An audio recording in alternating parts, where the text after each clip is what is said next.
Hartley just kind of falls and makes collision with that lower leg. You see her immediately grab it. Scary moment as we went to commercial. Sophie Cunningham hit the floor hard and The echoes of impact still reverberate through the arena as Sophie Cunningham remains motionless on the hardwood, medical staff rushing to her aid, while Bria Hartley walks away from what can only be described as a calculated destruction. This isn't just another injury report scrolling across your screen. This is the moment the Women's National Basketball Association crossed a line from competitive basketball into something far more sinister and legally actionable. What we witnessed wasn't basketball, it was assault masquerading as athleticism. Sophie Cunningham's promising season has been obliterated not by the natural wear and tear of professional sports, but by the deliberate actions of a player whose reputation for violence has been building like storm clouds on the horizon. Bria Hartley now faces both suspension and a civil lawsuit, marking unprecedented territory in women's professional basketball, where legal consequences may finally catch up with on-court brutality. The question burning through every basketball fan's mind isn't whether this was intentional. The footage makes that crystal clear, but rather how the league allowed this powder keg to explode when all the warning signs were flashing red for months.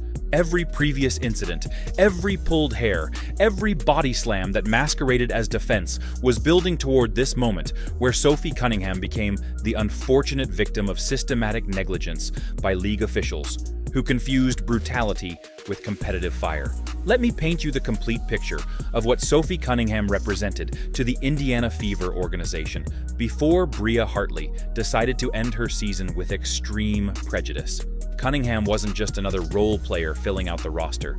She was the embodiment of everything this franchise desperately needed.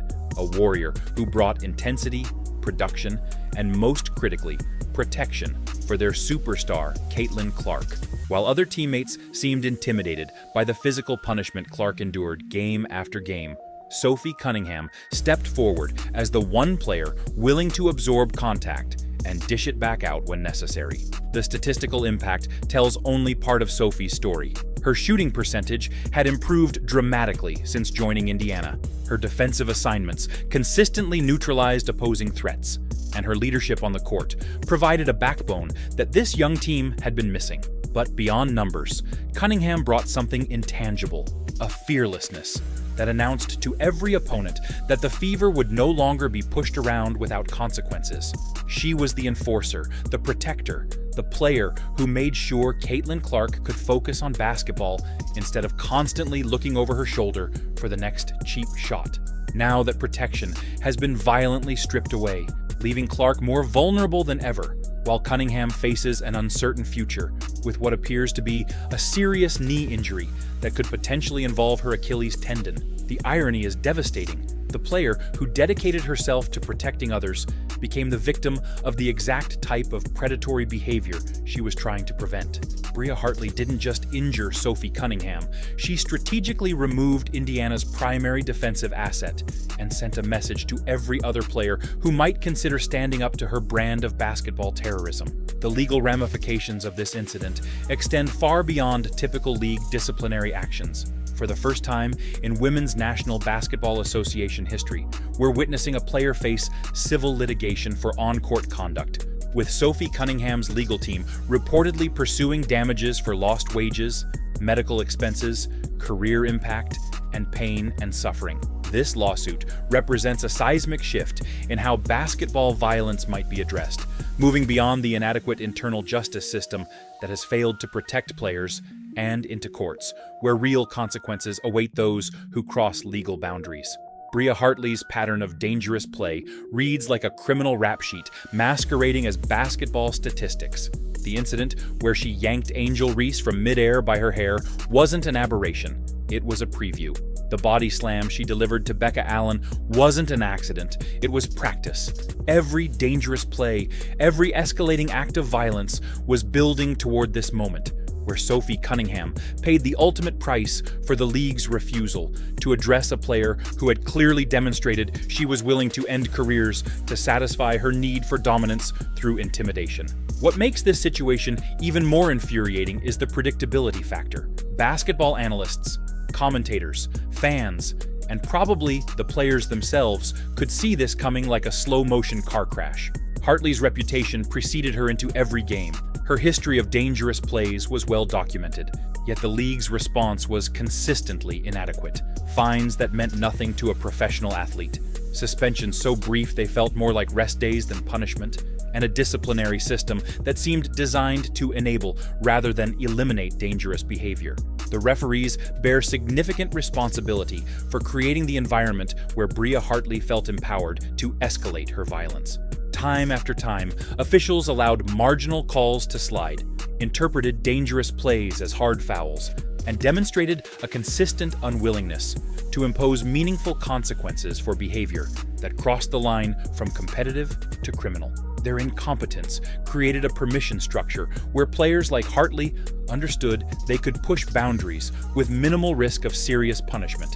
Consider the absurdity of Sophie Cunningham receiving a technical foul for complaining about being fouled while bringing the ball up court, nowhere near the basket, in what should have been an obvious call for any competent official. This encapsulates the backwards priorities that have infected the officiating culture, where players who advocate for themselves face punishment, while those who commit actual violence escape meaningful consequences. The referees have become enablers of the exact behavior they should be eliminating. Commissioner Cathy Engelbert's response to escalating violence has been tone-deaf and ineffective, focusing on peripheral issues like overseas play and rest schedules, while ignoring the elephant in the room that her league has become a haven for players who view physical intimidation as a legitimate basketball strategy. The excuse that injuries result from overwork falls apart when you examine the cases of Caitlin Clark and Sophie Cunningham, neither of whom participated in overseas leagues, yet both fell victim to the culture of sanctioned violence that Engelbert has failed to address. The lawsuit against Bria Hartley opens Pandora's box for the entire league structure.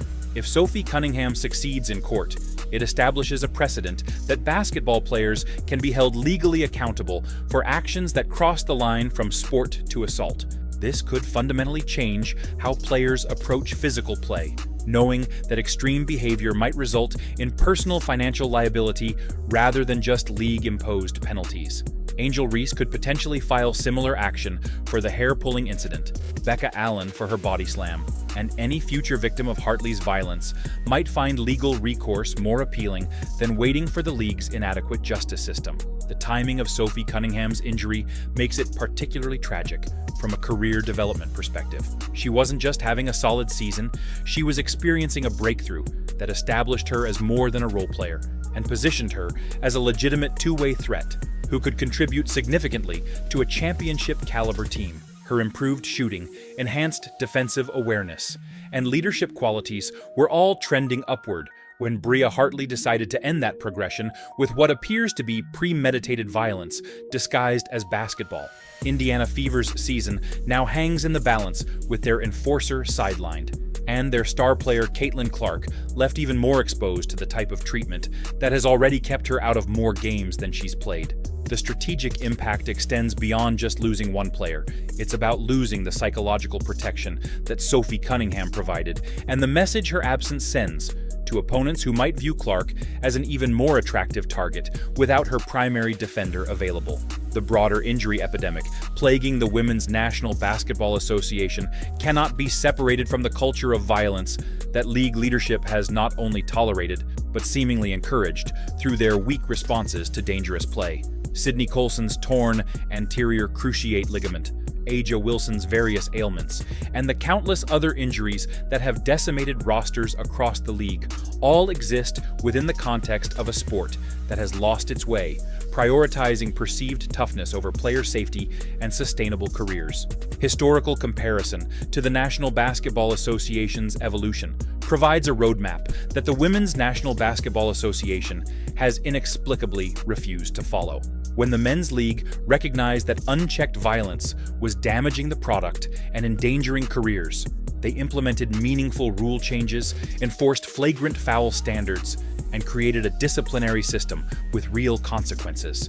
The result was a safer game that allowed stars to remain healthy and showcase their talents consistently, which ultimately benefited everyone from players to fans to broadcast partners. The Women's National Basketball Association seems determined to repeat the mistakes of the men's league from decades past, while ignoring the solutions that proved successful. They're implementing the Detroit Pistons bad boys strategy 30 years after it was proven counterproductive, except their stars lack the physical durability to withstand that level of sustained violence.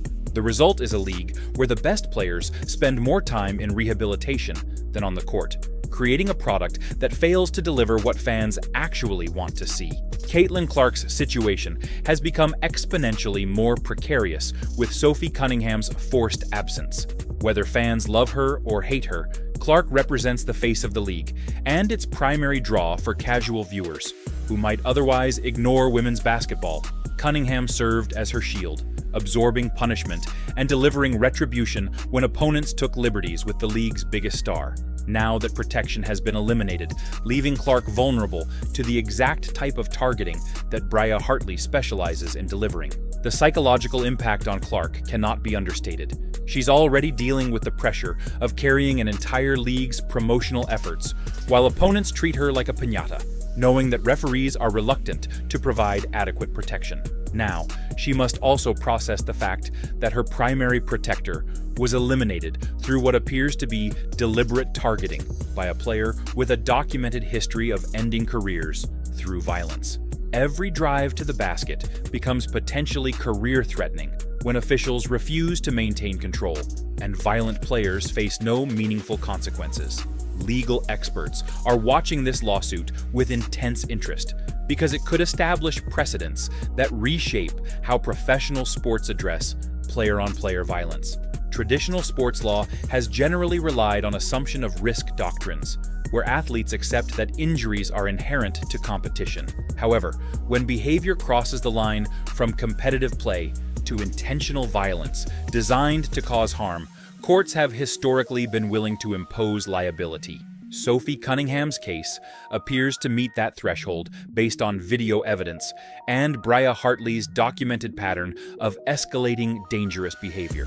The financial implications for Bria Hartley personally extend far beyond any league-imposed fine or suspension. Civil liability could result in damages awards that dwarf her basketball earnings, particularly when considering lost wages for Sophie Cunningham, medical expenses that could extend for years, and punitive damages designed to deter similar behavior. Her endorsement opportunities, already limited, could disappear entirely if she becomes known primarily as the player who ended careers through deliberate violence rather than basketball excellence. Insurance companies that provide coverage for professional basketball players are likely reassessing their risk models in light of this lawsuit. If courts begin holding players personally liable for intentional violence against opponents, premiums could increase significantly for athletes with histories of dangerous play. This market-based approach to behavior modification might prove more effective than league discipline, since financial consequences tend to create immediate attention, even when sporting consequences have been ignored. The Women's National Basketball Association's response to this crisis will likely determine whether the league can salvage its credibility or becomes permanently associated with unchecked violence and inadequate player protection. Meaningful reform would require comprehensive changes to officiating standards, disciplinary procedures, and the cultural expectations around what constitutes acceptable physical play. However, based on the league's track record of reactive rather than proactive leadership, significant changes seem unlikely until external pressure forces their hand. Player agents and representatives are undoubtedly having conversations with their clients about personal liability insurance and legal protections, recognizing that the traditional assumption that league discipline would be the extent of consequences for on-court behavior may no longer hold true. This could lead to more cautious play styles, as athletes realize that momentary aggression could result in lifetime financial consequences that extend far beyond their basketball careers. The fan response has been predictably divided, with some viewers expressing outrage at Bria Hartley's behavior, while others defend it as part of basketball's inherent physicality. However, this misses the fundamental point that there's a clear distinction between competitive physical play and deliberate attempts to injure opponents. Sophie Cunningham's injury didn't result from normal basketball contact. It was the predictable outcome of a pattern of escalating violence that should have been stopped long before it reached this point. Media coverage of this incident will likely focus on the sensational aspects of the lawsuit and suspension, while potentially missing the deeper systemic issues that created the environment where such behavior was tolerated. The real story isn't just about one dirty player and one injured victim. It's about a league that has consistently prioritized perceived toughness over player safety and created a culture where violence is rewarded rather than punished. Sophie Cunningham's career now faces an uncertain future, with rehabilitation timelines that could extend well beyond the current season and no guarantee that she'll return to her previous level of performance. Knee injuries, particularly those involving potential Achilles damage, can be career-defining events that fundamentally alter an athlete's movement patterns and confidence levels. Even if she makes a full physical recovery, the psychological impact of being deliberately targeted could affect her willingness to play with the same fearless intensity that made her so valuable to Indiana. The ripple effects throughout the league will extend far beyond just Indianapolis and Bria Hartley's team. Every player who has engaged in questionable behavior must now consider whether their actions could result in personal legal liability rather than just league discipline. This represents a fundamental shift in risk assessment that could modify behavior more effectively than years of inadequate internal justice systems. Looking forward, the outcome of Sophie Cunningham's lawsuit could determine whether professional basketball evolves toward better player protection or continues down the path of sanctioned violence that has already claimed too many careers. The legal system's intervention represents hope that when sports leagues fail to police themselves adequately, external consequences can provide the motivation for meaningful change that protects athletes and preserves the integrity of competition. The tragedy of Sophie Cunningham's situation extends beyond just one player's injury to encompass what it represents about the current state of women's professional basketball. A league that should be celebrating the talents and achievements of its athletes instead finds itself defending a culture where career-ending violence is treated as acceptable competition. Until leadership demonstrates the courage to implement real reform, stories like Sophie's will continue to define the Women's National Basketball Association's legacy, and Bria Hartley's actions will stand as a symbol of everything wrong with professional sports when violence is permitted to flourish unchecked. This incident marks a potential turning point where the consequences finally match the severity of the behavior, but only if the legal system provides the accountability that the sports system has consistently failed to deliver. Sophie Cunningham deserves justice, the league deserves better leadership, and fans deserve a product where skill and athleticism determine outcomes rather than a player's willingness to end careers through deliberate violence. The lawsuit against Bria Hartley represents more than just one case. It's a test of whether professional sports can evolve beyond the primitive notion that violence equals toughness and toward a more sophisticated understanding that true competition requires protecting the athletes who make it possible. The economic dimensions of this crisis reveal how deeply the league's tolerance for violence has damaged its commercial viability. Television ratings suffer when marquee players spend more time injured than competing. Sponsorship deals become harder to negotiate when the product is associated with brutality rather than athletic excellence. And merchandise sales decline when fans can't consistently see their favorite athletes perform. Sophie Cunningham's injury represents another blow to a league already struggling to maintain viewer engagement in an increasingly competitive entertainment landscape. Corporate sponsors who have invested millions in women's basketball must now confront the uncomfortable reality that their brand associations include a sport where career-ending violence is treated as acceptable behavior. Marketing executives who built campaigns around empowerment and athletic achievement find themselves explaining why they support a league that allows players like Bria Hartley to systematically target and injure opponents without meaningful consequences. This disconnect between promotional messaging and actual product delivery creates cognitive dissonance that undermines the entire commercial foundation of professional women's basketball. The international implications of this incident extend the damage far beyond domestic markets. Women's basketball has been making significant inroads globally, with international players increasingly viewing the Women's National Basketball Association as the premier destination for their professional careers. However, when foreign athletes and their families witness the type of violence that ended Sophie Cunningham's season, they must question whether American professional basketball provides a safe environment for their daughters and national team members. International federations that send players to compete in America now face difficult conversations about whether the financial opportunities justify the physical risks.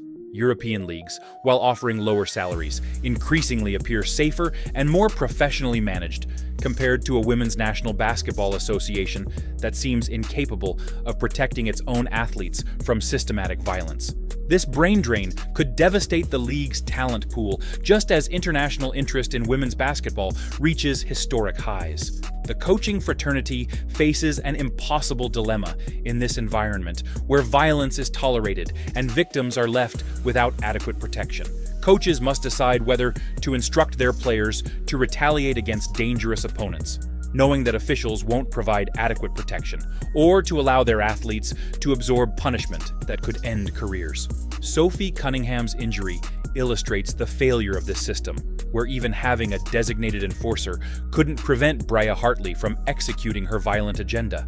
Defensive strategies now must account for the reality that certain players view injuring opponents as a legitimate tactical approach. Game planning against Bria Hartley requires considerations that extend far beyond normal basketball preparation, including discussions about personal safety, legal liability, and career preservation. This represents a fundamental corruption of competitive sport, where athletic preparation becomes secondary to violence prevention and legal risk management. The medical professionals who treat these athletes witness firsthand the preventable nature of many injuries that result from the league's tolerance for dangerous play. Team physicians find themselves treating trauma that could have been avoided through proper officiating and meaningful discipline, while simultaneously knowing that inadequate league policies virtually guarantee similar injuries in the future. The Hippocratic Oath to do no harm becomes complicated when the sporting environment systematically enables harm through negligent oversight. Physical therapists and rehabilitation specialists who work with players like Sophie Cunningham understand the long-term implications of injuries that result from deliberate violence rather than normal athletic competition. Recovery timelines extend when injuries stem from malicious intent rather than accidental contact.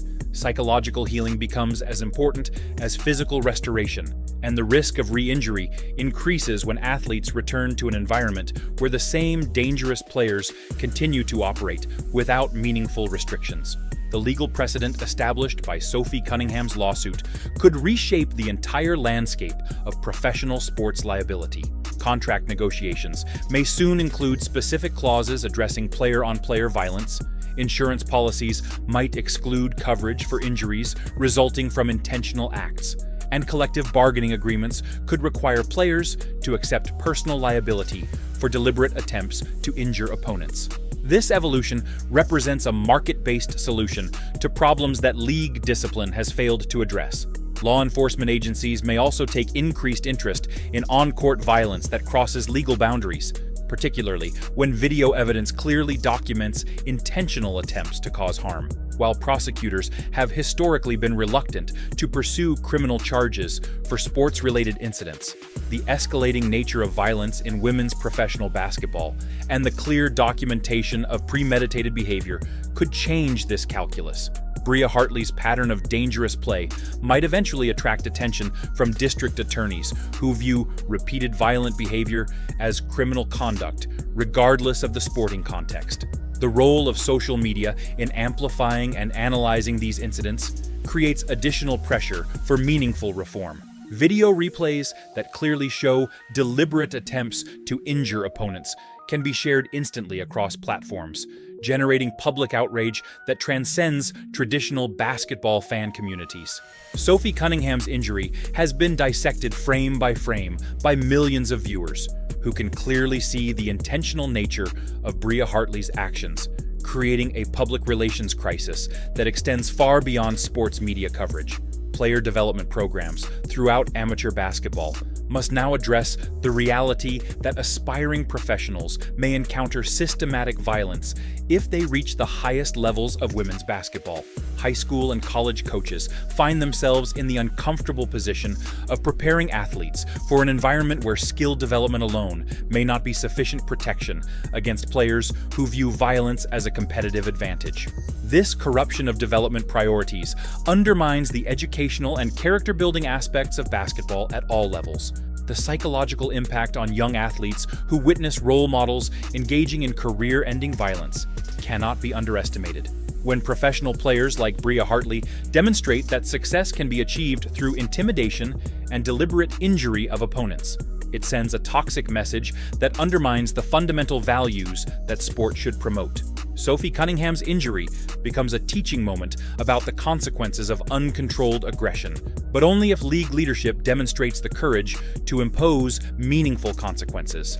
Youth basketball organizations now face difficult decisions about whether to continue promoting the Women's National Basketball Association as an aspirational destination for young female athletes.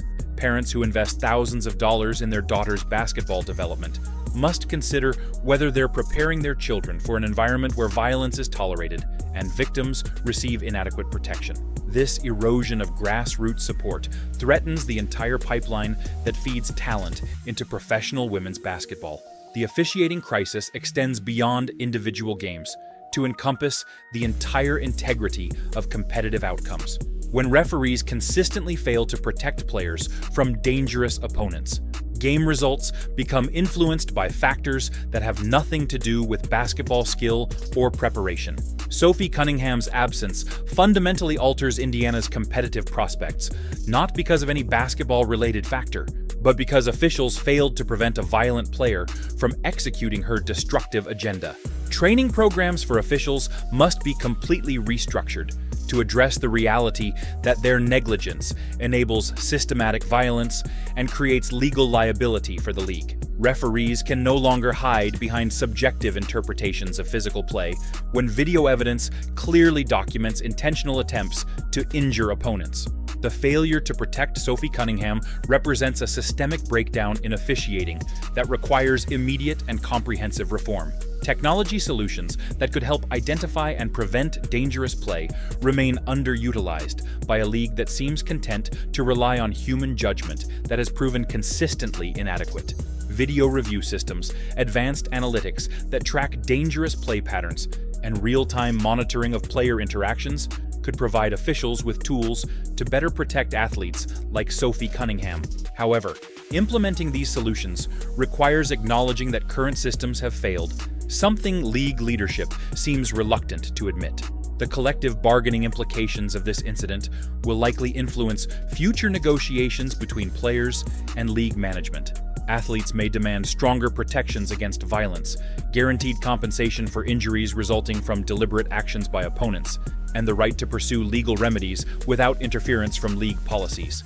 Sophie Cunningham's lawsuit demonstrates that players need not rely solely on inadequate league discipline when facing career-threatening violence.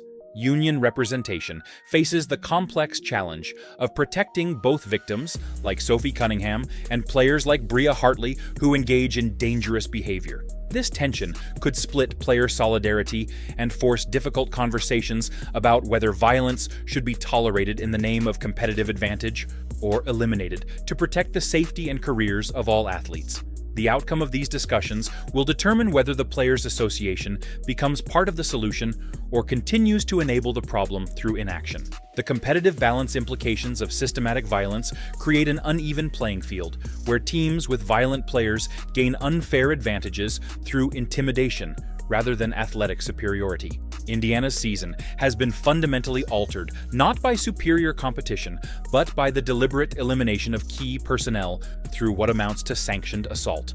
This corruption of competitive integrity undermines the basic premise that professional sports should reward skill, preparation, and execution rather than willingness to injure opponents.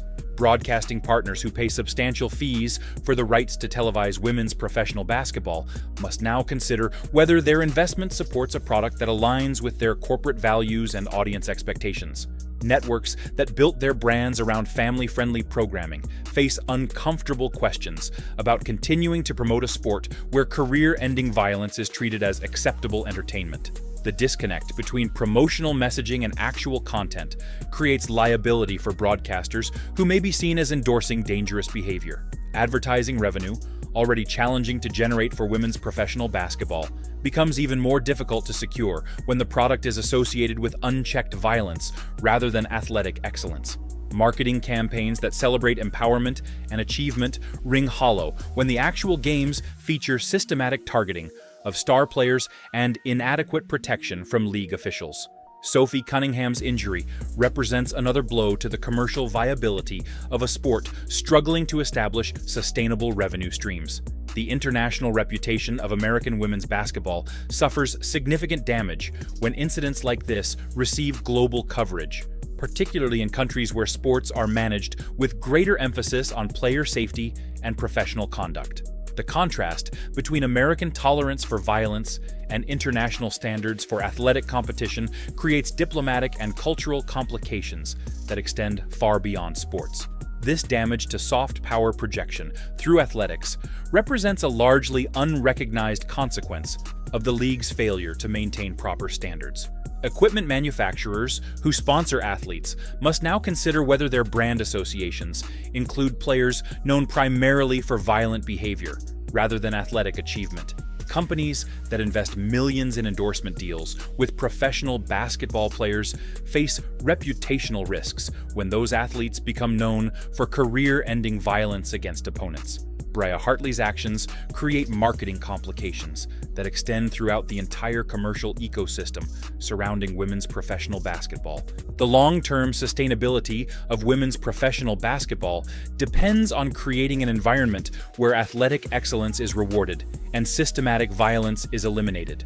Sophie Cunningham's injury serves as a tragic reminder that current policies have failed to achieve this balance, leaving talented athletes vulnerable to career-threatening violence from opponents who face inadequate consequences for their actions. Reform requires leadership courage that has been largely absent from league management, but external pressure through legal action may finally force the changes that internal governance has failed to deliver. Ultimate responsibility for this crisis rests with league leadership that chose to tolerate and enable violent behavior rather than implementing the reforms necessary to protect athletes and preserve competitive integrity. Sophie Cunningham's lawsuit against Bria Hartley represents more than just one player seeking justice.